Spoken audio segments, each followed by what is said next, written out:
Sparks Magazine. I'm Alex, editor-in-chief. This is Alyssa, the managing editor, and we're here with Kevin Wu, aka KevJumba today. Hi. So today we just have a few questions for him after speaking at AASA at UF. So take it away, Alyssa. All right, since stepping back from YouTube, you've decided to explore your spirituality and your faith. What did your faith and spirituality mean to you before you pursued East and South Asian religion, and how has it shaped you now? That's a very deep question. Oh. Let's start this off right. Yeah. It definitely taught me how to be humble, and I realized that I still knew very little about how the world worked.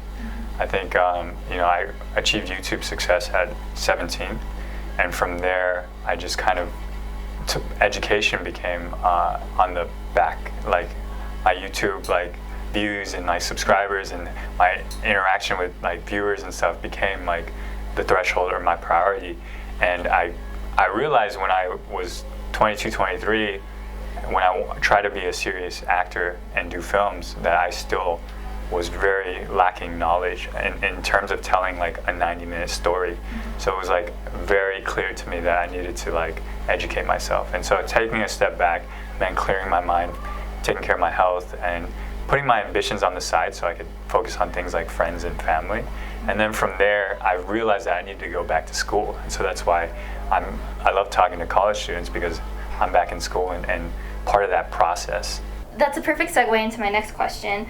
How do you feel about Asian Americans looking toward YouTube as a viable platform for representation media? I think it's a great exercise tool.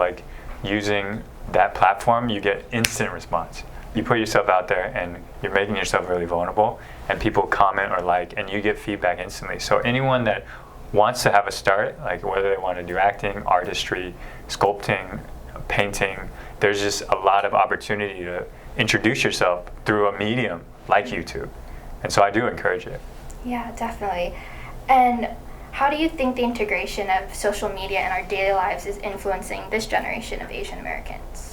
I think that it influences us on a very daily, constant basis, and the goal will be to it's a tool. Technology is a tool ultimately, and our society, civilization has progressed through tools, through the use of tools, and we can use this to progress ourselves as a race, as humanity.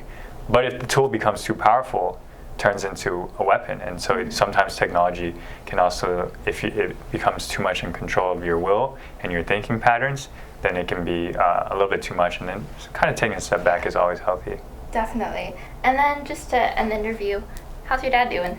My dad? Yeah. He's wonderful. He's literally my backbone, because when my spine was broken, he was the only one there for me. So he's carried me through a very difficult time, brought good people in my life. And so when I moved back to Houston, it was he was my caretaker. And so before that, he was always my role model, and then he became a collaborator in my videos. He became my caretaker, and now he's just an inspiration and someone that brings joy in my life constantly. Yeah, family's important like that. Yep. Yeah.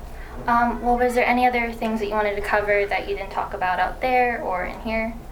You want me to keep talking? Because I can. I mean, I'm just kidding. It's up to you. I'm good.